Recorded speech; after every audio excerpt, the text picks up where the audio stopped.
COVID-19 എന്ന corona വൈറസിനെ അതിജീവിച്ച് മുന്നേറാം. Hi all, welcome to my channel. നമ്മുടെ എല്ലാവരുടെയും ഉള്ളിൽ ഒരു കല ഒളിഞ്ഞുകിടപ്പുണ്ട്.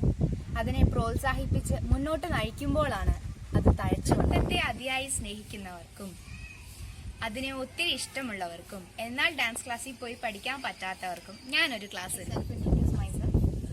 My name is Suresh. I'm studying in 8th standard in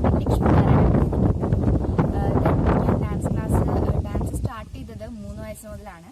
പിന്നെ ഞാൻ കോമ്പറ്റ് ചെയ്യാൻ തുടങ്ങിയത് 4th സ്റ്റാൻഡേർഡ് മുതലാണ്. പിന്നെ അങ്ങ് കണ്ടിന്യൂ ചെയ്തു. അതിനുശേഷം പിന്നെ എനിക്ക് 3 തവണയാണ് ചാൻസ് കിട്ടിയത് സ്റ്റേറ്റിൽ പോകാൻ. ബൈ ചാൻസ് 4th സ്റ്റാൻഡേർഡിൽ പോകാൻ പറ്റിയില്ല. ബാക്കിയുള്ളതൊക്കെ ഞാൻ യൂട്ടിലൈസ് ചെയ്തു. ഒരു നർത്തകൻ അല്ലെങ്കിൽ ഒരു നർത്തകീനെ പൂർണ്ണ രൂപത്തിൽ എത്തിക്കുന്നത് അവരുടെ ഗുരുവാണ്. എൻ്റെ കാര്യം പറയാനാണെങ്കിൽ എൻ്റെ ഗുരു മഞ്ജു ആൻറ്റിയാണ്. എൻ്റെ ഫുൾ സ്ട്രെങ്ത് സപ്പോർട്ട് എന്ന് വേണം പറയാനായിട്ട്. പിന്നെ എൻ്റെ ഫാമിലി ഫുൾ സപ്പോർട്ടാണ്. So thanks to them. പിന്നെ എൻ്റെ മഞ്ജു ആൻറ്റിയെ ഞാൻ പ്രണമിക്കുന്നു. ഇന്നത്തെ ക്ലാസ് ഞാൻ തുടങ്ങുകയാണ്. ഒരു ഡാൻസ് അല്ലെങ്കിൽ നൃത്തം എന്ന് പറയുമ്പോൾ നമ്മൾ തുടങ്ങുമ്പോൾ ആദ്യം ദക്ഷിണ വെച്ചിട്ട് വേണം തുടങ്ങാനായിട്ട്. പിന്നെ നമ്മൾ എന്ത് കാര്യം ചെയ്യുമ്പോഴും ആദ്യം പ്രാർത്ഥിച്ചിട്ട് വേണം ചെയ്യാനായിട്ട്. അത് ഈ നൃത്തത്തിൽ നമ്മൾ അതിനെ രംഗവന്ദനം എന്ന് പറയും.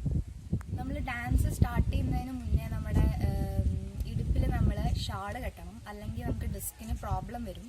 ഫ്യൂച്ചറിൽ അതൊരു പ്രോബ്ലം ആവും. അതുകൊണ്ട് നമ്മൾ ടൈറ്റിൽ കെട്ടിയിട്ട് വേണം ഡാൻസ് സ്റ്റാർട്ട് ചെയ്യാൻ. രംഗവന്ദനം ചെയ്യാൻ തുടങ്ങാം. ആദ്യം തന്നെ നമ്മൾ ഇങ്ങനെ വെക്കുമ്പോൾ കൈ 2 മുട്ട് പൊന്തിച്ച് പിടിക്കുക. എന്നിട്ട് അതിന് ശേഷം കാല് പൊന്തിച്ച് വയ്ക്കുക. ഇങ്ങനെ ഇവിടെ വയ്ക്കുക, ഇങ്ങനെ നീട്ടുക, ഇവിടെ ഒന്ന് ജോയിൻ ചെയ്യുക, ഇരിക്കുക. എൻ്റെ ഭൂമിദേവിയെ നമ്മൾ തൊട്ട് വന്നിക്കുകയാണ്. അതിനുശേഷം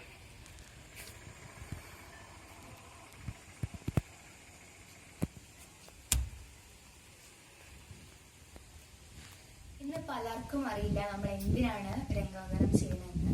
ഫസ്റ്റ് നമ്മൾ ഭൂമിദേവിയെ തൊട്ട് വന്നിക്കുമ്പോൾ അതിൽ 2 കാര്യമുണ്ട്. ഒന്ന് നമുക്ക് പിഴവുകളൊന്നും സംഭവിക്കാണ്ടിരിക്കാനും, രണ്ടാമത് നമ്മൾ ചവിട്ടുമ്പോൾ സ്ട്രോങ് ആയിട്ടാണ് ചവിട്ടുന്നത്. അതിനെല്ലാം ക്ഷമാപണമാണ് നമ്മൾ ചോദിക്കുന്നത്. അതിനുശേഷം നമ്മൾ കൈ കൂപ്പിയിട്ട് നമ്മൾ ഇവിടെ വെച്ച് പിന്നെ പുരികത്തിന്റെ മേലെ, അതിനുശേഷം നെഞ്ചിന്റെ നേരെയുള്ളതാണ്. അപ്പോൾ മേലെയുള്ളത് പരബ്രഹ്മത്തിന് വേണ്ടിയും, പിന്നെ പുരികത്തിന്റെ നേരെയുള്ളത് ഗുരുവിന് വേണ്ടിയും, നെഞ്ചിന്റെ നേരെയുള്ളത് സദസ്സിന് വേണ്ടിയാണ്. സോ ഇന്നത്തെ വീഡിയോ നിങ്ങൾക്ക് ഇഷ്ടമായെങ്കിൽ ലൈക്ക് ചെയ്യുക, സബ്സ്ക്രൈബ് ചെയ്യുക. So see you tomorrow. This is Suresh signing off.